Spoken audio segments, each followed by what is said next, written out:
This episode was originally written to be the show finale. That in itself is worth a sin. In other news, an explosion was reported by Ponyville's local glitter factory today. My Ponyville. Already getting possessive of Ponyville? Never too early to start staking claims in case you are royalty someday, huh? Canterlot ponies are often pleased at the sight of a stranger dancing on their table. Morning in Ponyville shimmers. Yes, but does Ponyville at Twilight sparkle? Theme. Twilight is awfully quick to accept that Rarity has Dash's cutie mark, rather than assume it's a joke, dream, or horrible accident. Instead, she proceeds to casually ask about Rainbow Dash's whereabouts. Larson is credited as the writer, despite the episode being nothing like his original script, Where is Rainbow Dash? Why isn't she handling this? implying Rainbow Dash is the only weather pony capable of fixing this. Conveniently absent secondary characters, the Apple family and other weather ponies being the most obvious examples, but even the ponies we do see don't seem interested in questioning the cutie mark swap. Oh look, Dash has her real cutie mark back. Disaster averted. Oppan Gangnam Style. Y'all give me a hand here. Insert hand joke here. Twilight resents delivery ponies. For good reason. Casting a random spell without having a clue what it does. Twilight made out pretty lucky considering no pony died after this. You know things are getting serious when the lights dim themselves. The elements are conveniently sitting in the library. No doubt Celestia had better use for the vault in Canterlot than to guard Equestria's most powerful relics. Twilight explains that the problem can't be solved with simple memory magic, then proceeds to solve the problem with simple memory magic. Overdramatic song makes it evident that the episode expects the audience to go through the 5 stages of grief in only 5 minutes. It's pretty clear that this ordeal happens in only a day or two, so how could Pinkie have so disastrously doomed the farm in such a short time? Even after the cutie mark situation is resolved, the majority of the farm would remain like this for years, creating food shortages and destroying the Apple family's source of income. This window style change. Rest of the main 6 are either brainwashed idiots blindly following unconscious cutie mark orders, or time itself was altered, resulting in everything before this episode being erased and replaced with false memories. Neither of these options make sense. All of Ponyville depends on Pinkie to prevent them from experiencing crushing depression and hostility. These background ponies need to get a life away from the main 6. The next time a strange glow emits from the bathroom, fear not, for Twilight merely has another mundane idea.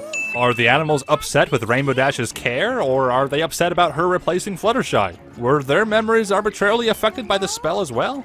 Fluttershy's mark is also back. Twilight had nothing to worry about after all. These huge snowflakes. Animator probably made Dash's pupils green to function as a green screen, resulting in this discolored mane. There's no time to explain. Sometimes a writer's cries of anguish can leak into the script. This building disappears. Imagine being some pony unaware of all this. Oh look, the main characters are having a musical parade again. I wonder what arbitrary conflict they overcame today. I know how to fix the spell. What's to fix? The spell served its purpose and doubles as a fulfilled prophecy. Twilight's addition of friendship magic is really more of a spell on its own. Twilight owns a time-traveling quill dispenser. New headcanon. Twilight died here, and everything after this point is the afterlife. How else do you explain the hellish movies to come?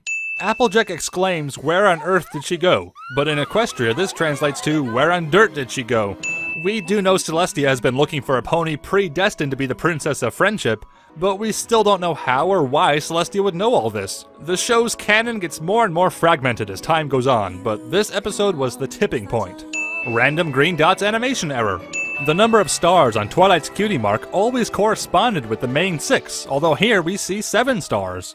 If you look closely, you'll notice that Twilight has wings. This is an obvious animation error, which happens quite often, but Twilight's is the most apparent. Cadence adorns the ceremonial headdress, then moments later reverts back to her normal main style. Twilight gets promoted to princesshood after fixing a major disaster of her own doing. Discord should be a super princess by now. This offensive pony breaks the 4th wall to wink at us. This teleporting background pony. I love you too, girls. Yes, but which two? Miscolored horn. Everything's gonna be just fine. Tell that to the 2013 bronies watching this live while in the fetal position. Absolute certainty, you see.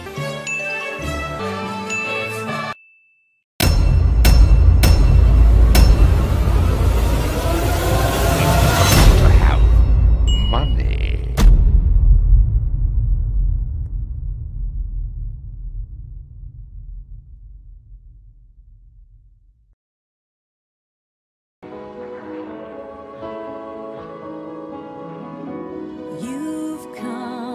such a long, long way.